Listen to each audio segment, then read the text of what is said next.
అలానే మిసేశ్వరావు ఆంధ్రప్రదేశ్ రాష్ట్రాన్ని చంద్రబాబు నాయుడు గారు అభివృద్ధి దిశగా పరుగు పెట్టిస్తూ ఉన్నారు. జాతీయ స్థాయి వృద్ధి రేటు కంటే ఆంధ్రప్రదేశ్ వృద్ధి రేటుని మెరుగుపరుస్తూ ఉన్నారు. ఇది ఎలా సాధ్యం? గత ప్రభుత్వం 10 సంవత్సరాల పాటు ఆ రాష్ట్రాన్ని వెనక్కి పంపించేలాగా పరిపాలన చేసిందని చెప్పి కేంద్ర హోంశాఖ మంత్రి అమిత్ షా కానీ లేదా నడ్డా కానీ కేంద్ర మంత్రి ప్రధానమంత్రి నరేంద్ర మోడీ గారు వీళ్ళందరూ విమర్శించారు.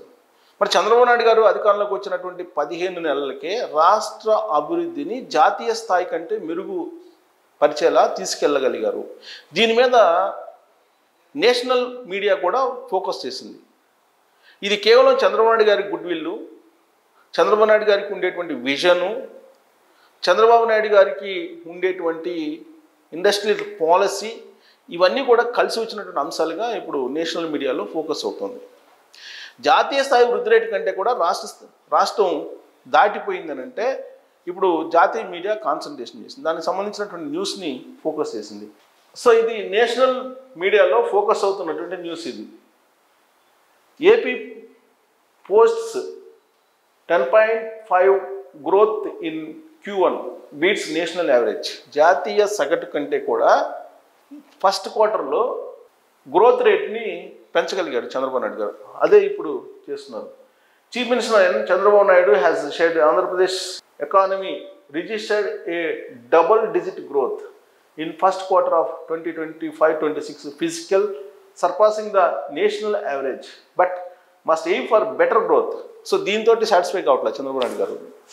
డబుల్ డిజిట్కి గ్రోత్ని తీసుకెళ్లారు, కానీ దీంతో సాటిస్ఫై కావట్లేదు. రాబోయేటువంటి రోజుల్లో ఆయన టార్గెట్ 17 మీద ఉంది, ఆల్మోస్ట్ 17 మీద. అందుకే ఇప్పుడు నెక్స్ట్ ఏం చేయబోతున్నారు, ఏ సెక్టార్స్ మీద కాన్సన్ట్రేషన్ చేయబోతున్నారు అనేది నేషనల్ మీడియా ఫోకస్ చేసింది. ఇండస్ట్రీస్ డెవలప్మెంట్ ఎంత ఉండాలంటే 11.91%. సో ఇక్కడ చూడండి ఎంత డెవలప్మెంట్ సాధించారు అనే దాని మీద ఇప్పుడు వేశారు. సో ఇక్కడ 17.1% growth rate this financial year ending కల్లా 17.1కి తీసుకెళ్లాలనేది ఆయన టార్గెట్. అది ఆల్రెడీ రివ్యూ మీటింగ్లో కలెక్టర్ వాళ్ళందరూ కూడా చెప్పారు. సో P4 ఫార్ములాని కూడా చెప్పారు. P4 ఫార్ములా తోటి ఇది సాధ్యం అని కూడా ఆయన చెప్పారు. సో ఇండస్ట్రీస్ చూడండి, ఇండస్ట్రీస్ 11.91%, మైనింగ్ అండ్ క్వారీయింగ్లో 43.54%, అంటే 10,686 కోట్లు ఇండస్ట్రీస్. అలాగే మ్యానుఫ్యాక్చరింగ్లో 9.93 గ్రోత్ రేటు, అది 40,515 కోట్లు. కన్స్ట్రక్షన్ 9.57, 31,550 కోట్లు. Agriculture 9.60, fisheries and aquaculture 14.52%. Highest growth rate ఉంది ఇక్కడ.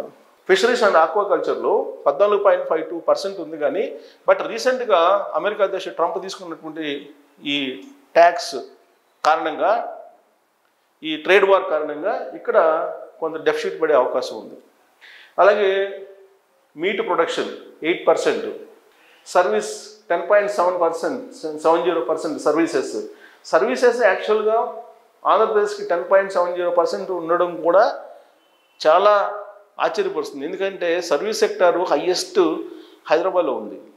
అలాంటిది హైదరాబాద్ని కాదని అక్కడ 10.7%కి తీసుకెళ్లారంటే, 70% తీసుకెళ్లారంటే సర్వీస్ సెక్టార్ని, అది ఒక రకంగా చెప్పాలంటే గుడ్ గ్రోత్. ఇక టూరిజం వచ్చేసి 17.08%. టూరిజంని మరింత డెవలప్ చేయడానికి ఇప్పుడు ఆయన ఇంకా కాన్సన్ట్రేషన్ చేస్తున్నారు. హైయెస్ట్ గ్రోత్ రేటు టూరిజంలో ఉంది. ఎందుకంటే టూరిజం స్పాట్స్ ఎక్కువ ఉన్నాయి ఆంధ్రప్రదేశ్లో. సముద్ర తీరం ఎక్కువ ఉంది.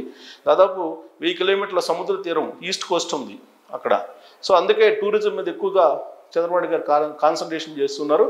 సో టూరిజం ఎండీ అండ్ సెక్రటరీగా ఆమ్రాపాలి కూడా ఉన్నారు. ఆమ్రాపాలి ప్రత్యేకమైన ప్రాజెక్టును కూడా క్రియేట్ చేస్తున్నారు.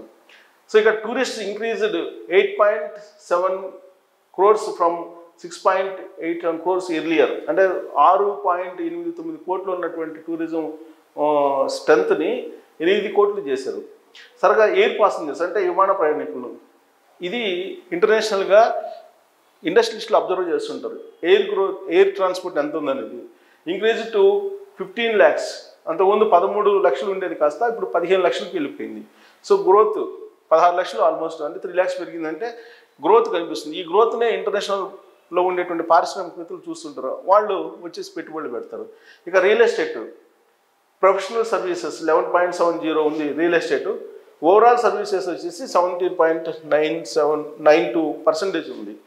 సో ఇక ఈజీజీ ప్రొడక్షన్స్ అంటే ఎగ్, ఇది ఈ బాగుంది, 62,157 లక్షలు ఉంది. లైవ్ స్టాక్ వచ్చి 6.60 ఉంది. సో కాబట్టి Q1లో జిఎస్డిపి గ్రోత్ వచ్చేసి నేషనల్ యావరేజ్ 8.80 ఉంటే ఇప్పుడు ఆంధ్రప్రదేశ్ది 10.50 ఉంది. అంటే నేషనల్ యావరేజ్ కన్నా కూడా ఆంధ్రప్రదేశ్ గ్రోత్ ఎక్కువగా ఉంది. దీన్నే ఇప్పుడు నేషనల్ మీడియాలో ఫోకస్ చేస్తున్నారు. దీనికి కారణం ఏంటంటే చంద్రబాబు నాయుడు గారి యొక్క విజన్.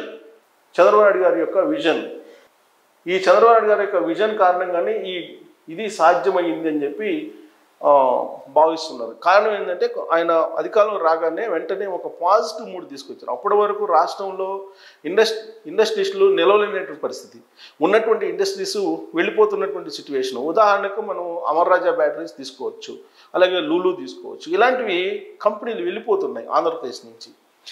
నెగిటివ్ ట్రెండ్ నుంచి పాజిటివ్ ట్రెండ్కి చంద్రబాబు నాయుడు గారు ఫస్ట్ హాఫ్లో తీసుకురాగలిగారు. ఫస్ట్ 6 నెలలు పాజిటివ్ మూడ్ని క్రియేట్ చేసేటువంటి ప్రయత్నం చేసి సక్సెస్ అయ్యారు. ఆ తర్వాత ఇండస్ట్రియలిస్టులని కలిసి ఆంధ్రప్రదేశ్లో ఏముంది, ఎందుకు పెట్టుబడి పెట్టాలి అని చెప్పడంలో నెక్స్ట్ హాఫ్ ఇయర్లో సక్సెస్ అయ్యారు ఆయన.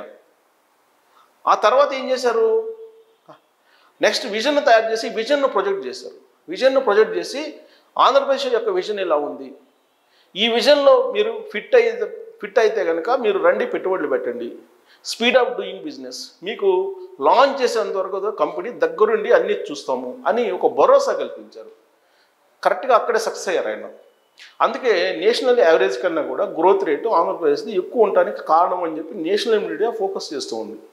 రాబోయేటువంటి రోజుల్లో ఆంధ్రప్రదేశ్ క్వాంటమ్ కంప్యూటింగ్లో కానీ, లేదంటే డ్రోన్ టెక్నాలజీలో కానీ, ఆర్టిఫిషియల్ ఇంటెలిజెన్స్లో కానీ చాలా వేగంగా ముందుకెళ్ళేటువంటి అవకాశం ఉంది.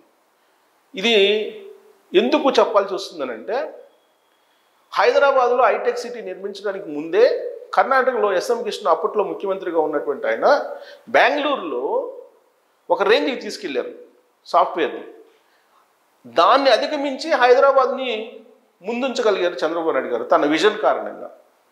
కాబట్టి ఇప్పుడు కూడా హైదరాబాద్ సాఫ్ట్వేర్ రంగంలో అత్యున్నత స్థానంలో ఉన్నప్పటికీ కూడా ఉమ్మడి ఆంధ్రప్రదేశ్ నుంచి విడిపోయినటువంటి ఆంధ్రప్రదేశ్ ఖచ్చితంగా హైదరాబాద్లో ఉండేటువంటి సాఫ్ట్వేర్ రంగం దాటి మరొక లెవెల్కి ఆంధ్రప్రదేశ్ని తీసుకెళ్లేటువంటి సత్తా చంద్రబాబు నాయుడు గారికి ఉందని చెప్పి నమ్మేటువంటి ఇండస్ట్రీస్లు చాలామంది ఉన్నారు. అందుకే ఇప్పుడు ఐబిఎం కానీ, గూగుల్ కానీ, లేదంటే క్యాప్జెమినీ కానీ ఇవన్నీ కూడా వరుస పెట్టి వస్తున్నాయి. టీసీఎస్ అక్కడే ఉంటుంది. లేటెస్ట్గా యాక్సెంజర్ అనౌన్స్ చేశారు. ఇలా సర్వీస్ సెక్టర్లో ఉండే కంపెనీలు కూడా, ఫేమస్ కంపెనీలు అన్నీ కూడా అక్కడికి వస్తున్నాయి. గూగుల్ విశాఖలో డేటా సెంటర్ని పెడుతుంది. ఇవన్నీ కంప్లీట్ అయితే కనుక 2027 కల్లా ఒక అవగాహన కలిగే అవకాశం ఉంది ప్రజలకు కూడా. సో నేషనల్ యావరేజ్ కన్నా కూడా ఆంధ్రప్రదేశ్ గ్రోత్ రేట్ని ఎక్కువ తీసుకెళ్ళగలిగారంటే అది కేవలం చంద్రబాబు నాయుడు గారి యొక్క గుడ్ విల్, చంద్రబాబు నాయుడు గారికి ఉండేటువంటి విజను, ఆయన పట్ల పారిశ్రామికవేత్తలకు ఉండే నమ్మకం. ఈ కారణంగా అది సాధ్యమైంది అని చెప్పి నేషనల్ మీడియాలో ఫోకస్ చేస్తూ ఉన్నారు. సో పాజిటివ్ ట్రెండ్ క్రియేట్ చేయడంలో 100% చంద్రబాబు గారు క్రియేట్ చేయగలిగారు, సక్సెస్ కాగలిగారు అనేది నేషనల్ మీడియాలో ఢిల్లీ లెవెల్లో జరుగుతున్నటువంటి టాక్. మరి ఇదే మూడుతోటి కనుక వెళ్తే 2047 అనేది ఆంధ్రప్రదేశ్ ఎలా ఉంటుంది అనేది మీరు ఊహించుకొని ట్రోల్ చేయొచ్చు. Thank you.